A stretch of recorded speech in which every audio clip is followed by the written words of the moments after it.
বারবার আমি যে কথাটা বলছি, আমাদের জমি আমরা ফেরত পেতে চাই, আমরা আর কিছু চাই না।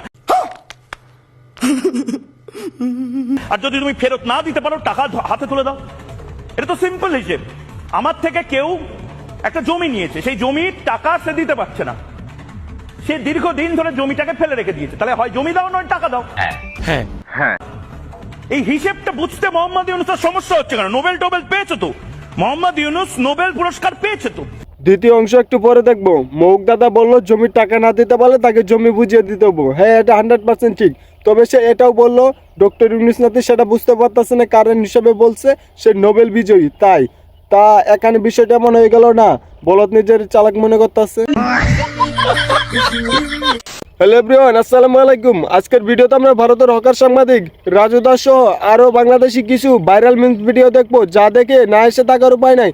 তো মনগুলো আসতে চাইলে আজকে ভিডিওটি সম্পূর্ণ দেখুন। Let's go. ঢাকা জেলার আয়তন মোট 1663 বর্গ কিলোমিটার,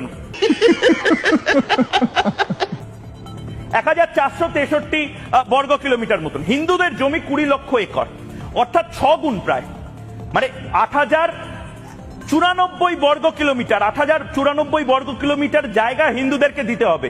মৌক দাদার হিসাবটা পুরোটাই ঠিক আছে।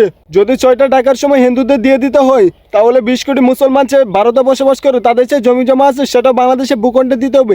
যদি রাজি থাকেন তাহলে ব্রাহ্মণবাড়িয়ার রেজিস্ট্রেশন অফিসে যোগাযোগ করতে পারেন, সেখানে বাঙালির অপেক্ষা করবে আপনার জমি লিখে দেওয়ার জন্য।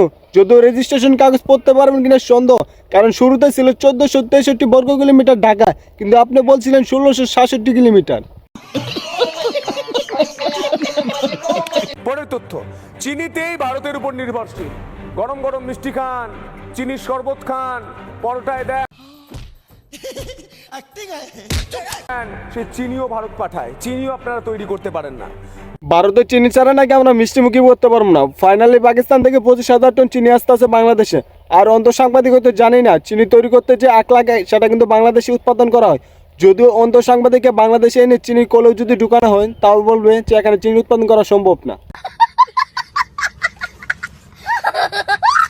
কালকে থেকে আমি পুরোপুরিভাবে ফুড ব্লগিং কিন্তু বন্ধ করতে চেয়েছি।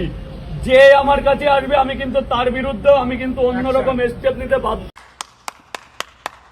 হব। আমি যখন আমার জায়গা আবার পুনরায় তৈরি করব, আমি সবাইকে আমন্ত্রণ জানাবো। ভারতের যত বেশি না খাবারের দোকান আছে, তার চেয়ে বেশি আছে ফুড ব্লগার।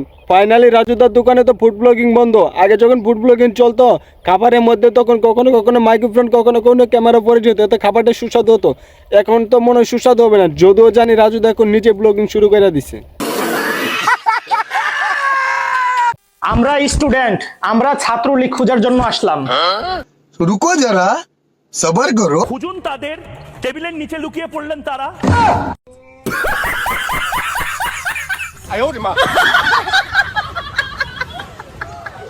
ভিডিওটা দেখার পর অনেক হয়তো বিশ্বাস করবেন না এটা কি করে সম্ভব, কারণ মৌক দাদা তো সবসময় বাংলাদেশকে বাদ দেওয়ার জন্য প্রস্তুত থাকে।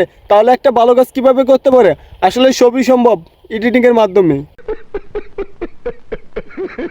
আপনাদের দুজনেরই পছন্দ উনি? হ্যাঁ অনেক, আমরা দুজন বেস্ট ফ্রেন্ড। हाय हाय इतना सुकून। দুজন বেস্ট ফ্রেন্ডের একজন পছন্দ না, আমারও পছন্দ হয়েছে। এখন কথা হয়েছে ওনাকে তো আলগাইতে পারবো না, নাহলে নিয়ে দৌড় দিত। যাই হোক, পকেটে যদি টাকা থাকে তাহলে মেয়েকে মেয়ের বান্ধবী বিয়ে করার জন্য রাজি হয়ে যাবে। তাই বলি টাকা কামান। আপনার জন্য রয়েছে একটা সুবর্ণ সুযোগ। আপনি যদি প্রথমবার বাজি ধরেন তাহলে পাবেন 500% পর্যন্ত নগদ বোনাস। বিস্তারিত জানতে কমেন্ট বক্সে দেওয়া লিঙ্কে ক্লিক করে এখনই চলে যান আমার টেলিগ্রাম চ্যানেলে, সেখানে বিস্তারিত দেওয়া আছে। জি স্যার, আপনি ঠিক বলিয়াছেন।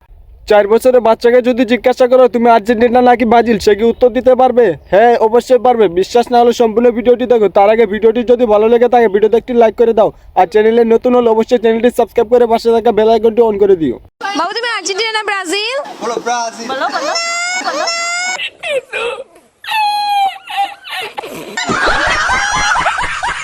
তোমার নাম বলো, চকলেট দিবে তোমাকে। নাম বলো।